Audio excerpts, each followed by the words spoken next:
വലിയ ആവശ്യം തന്നെയാണ് നിലമ്പൂരിനെ സംബന്ധിച്ചോളം. അത് ഒട്ടും ആ ആവശ്യത്തിന് ഒരു കുറവുമില്ല. അത് തെരഞ്ഞെടുപ്പ് പ്രഖ്യാപനത്തിന് ശേഷം അത് സ്ഥാനാർത്ഥി നിർണയത്തിലുണ്ടായ ആവേശം അത് ഇപ്പോൾ ഒരു തെരഞ്ഞെടുപ്പിൻ്റെ അവസാന ഘട്ടമായ പരസ്യ പ്രചരണം അവസാനിക്കുന്ന ഒരു കൊട്ടിക്കലാശത്തിലും അത് നമുക്ക് മുഴുവനായും കാണാൻ കഴിയും. ഒരു ഘട്ടത്തിലും ഒരു മുന്നണിയും ഒരു ആവേശത്തിനും കുറവ് വരുത്തിയിരുന്നില്ല. അത് മണ്ഡലത്തിൽ കഴിഞ്ഞ 23 ദിവസവും വലിയ തോതിലുള്ള പ്രചരണം തന്നെയാണ് നടന്നത്. ആ പ്രചരണത്തിൻ്റെ സമാപനമാണ് ഇപ്പോൾ കൊട്ടിക്കലാശത്തിൽ.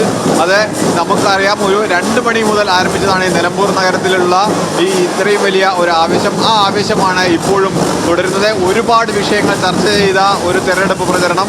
അതിലേറ്റവും പ്രധാനപ്പെട്ടത് വന്യമൃഗങ്ങളുടെ ആക്രമണവും അതുമായി ബന്ധപ്പെട്ട പ്രശ്നങ്ങളും പ്രതിസന്ധികളും തന്നെയായിരുന്നു. ആ പ്രശ്നങ്ങൾക്കും പ്രതിസന്ധികളും എല്ലാം ഈ തെരഞ്ഞെടുപ്പിൽ അത് വോട്ടായി മാറ്റുന്നതിന് ഓരോ മുന്നണികളും കൃത്യമായി ഉപയോഗിച്ചിരുന്നു എന്ന് തന്നെയാണ് നമുക്ക് മനസ്സിലാക്കേണ്ടത്. അതിലെ ഏറ്റവും പ്രധാനമായും ഉന്നയിച്ച PV അൻവറായിരുന്നു. PV അൻവറിൻ്റെ പ്രധാനപ്പെട്ട ആവശ്യവും അല്ലെങ്കിൽ PV അൻവർ നിരന്തരം ഈ മണ്ഡലത്തിലെ കേരളത്തിലെ മുഴുവൻ മലയോര മേഖലയിലെ ജനങ്ങൾ അനുഭവിക്കുന്ന വന്യമൃഗ ആക്രമണം, അതുമൂലം മനുഷ്യൻ നേരിടുന്ന പ്രശ്നങ്ങൾ, പ്രതിസന്ധികൾ, ഇവയെല്ലാം അൻവർ നിരന്തരം ഉന്നയിച്ചിരുന്നു. അവയ്ക്കെല്ലാം മറുപടി പറയാൻ ഇരു മുന്നണികളും LDFും UDFും പാടുപെടുന്നതും നമുക്ക് കാണാൻ കഴിയുന്നു. ഒപ്പം തന്നെ BJPയും തന്നെ കേന്ദ്രവും അതുപോലെ തന്നെ സംസ്ഥാന ഭരണവും നേരിടുന്ന അല്ലെങ്കിൽ അവർക്ക് ചെയ്യേണ്ട കാര്യങ്ങൾ, അവർ വന്യമൃഗങ്ങളെ നിയന്ത്രിക്കുന്നുള്ള നിയമനിർമ്മാണത്തിലേക്ക് കിടക്കേണ്ട കാര്യങ്ങൾ, ഇവയെല്ലാം ചോദ്യം ചെയ്ത് തന്നെയായിരുന്നു PV അൻവർ ഈ തെരഞ്ഞെടുപ്പ് ഘട്ടത്തിൽ നിലമ്പൂരിൽ ഉന്നയിച്ചിരുന്ന. അവയെല്ലാം വലിയ തോതിൽ ഈ വലിയ പ്രചരണമാക്കി. ആ പ്രചരണത്തിന് ഒരു വഴി, ആ പ്രചരണം വോട്ടാക്കി മാറ്റുന്നതിനുള്ള എല്ലാ നീക്കങ്ങളും തന്നെയാണ് അൻവർ നടത്തിയത്. നമുക്കറിയാം, ഇന്ന് കൊട്ടിക്കലാശം നടക്കുന്നു. ഇനി ഏതാനും നിമിഷങ്ങൾ മാത്രമേ ഈ കൊട്ടിക്കലാശം അവസാനിക്കാനുള്ളൂ. എന്നാൽ PV അൻവറിന്റെ നേതൃത്വത്തിലുള്ള തൃണമൂൽ കോൺഗ്രസ് ഏറെ ശ്രദ്ധേയമായ പ്രചരണം നടത്തിയിരുന്ന തൃണമൂൽ കോൺഗ്രസ് ഒരു ഘട്ടത്തിലും ഈ കൊട്ടിക്കലാശത്തിലേക്ക് ഇല്ല എന്ന് ഇന്നലെയാണ് പ്രഖ്യാപിക്കുന്നത്.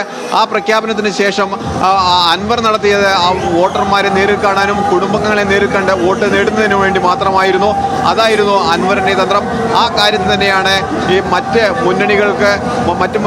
മുന്നണികൾ അത് വലിയ ആഘോഷവും ആരവമാക്കി മാറ്റുമ്പോൾ PV അൻവറിൻ്റേത് വളരെ വ്യത്യസ്തമായിരുന്നു. എന്തായാലും വലിയ ഒരു പ്രചരണത്തിൻ്റെ സമാപനത്തിനാണ് ഇപ്പോൾ ഒരു 12 മിനിറ്റ് മാത്രം ബാക്കിയുള്ളപ്പോൾ ആ ഒരു പ്രചരണം സമാപിക്കാൻ നിമിഷങ്ങൾ മാത്രമാണ് ഇനി ബാക്കിയുള്ളത്. ആവേശത്തിന്റെ അവസാന 10 മിനിറ്റിലേക്ക് ഇപ്പോൾ നിലമ്പൂർ കടന്നിരിക്കുന്നു എന്നുള്ളതാണ് നമുക്ക് മനസ്സിലാക്കാൻ കഴിയുന്നത്.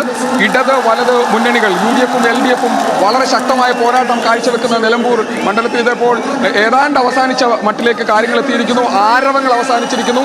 4 മണിക്കൂറോളം നീണ്ടു നിൽക്കുന്ന ഒരു വലിയ കൊട്ടിക്കലാശത്തിന്റെ അവസാന നിമിഷങ്ങളിലേക്ക് കാര്യങ്ങൾ എത്തുന്നു. അവസാന മിനിറ്റുകളിലേക്ക് കാര്യങ്ങൾ എത്തുന്നു. ആവേശം അണപൊട്ടി ഒഴുകുന്ന ഒരു സാഹചര്യത്തിലേക്ക് കാര്യങ്ങൾ എത്തിയിരിക്കുന്നു. ഇപ്പോൾ കൊട്ടിക്കലാശം അവസാനിക്കാൻ പോകുന്നു. പരസ്യ പ്രചാരണം അവസാനിക്കാൻ പോകുന്ന ഒരു സമയത്തിലേക്ക് കാര്യങ്ങൾ എത്തിയിരിക്കുന്നു. UDFും LDFും അതിശക്തമായ പോരാട്ടം കാഴ്ചവെക്കുന്നു എന്ന് തോന്നിക്കുന്ന തരത്തിലുള്ള ദൃശ്യങ്ങളാണ് യഥാർത്ഥത്തിൽ ഇപ്പോൾ നിലമ്പൂർ അങ്ങാടിയിൽ നിന്ന് നമുക്ക് നൽകാൻ കഴിയുന്നത്.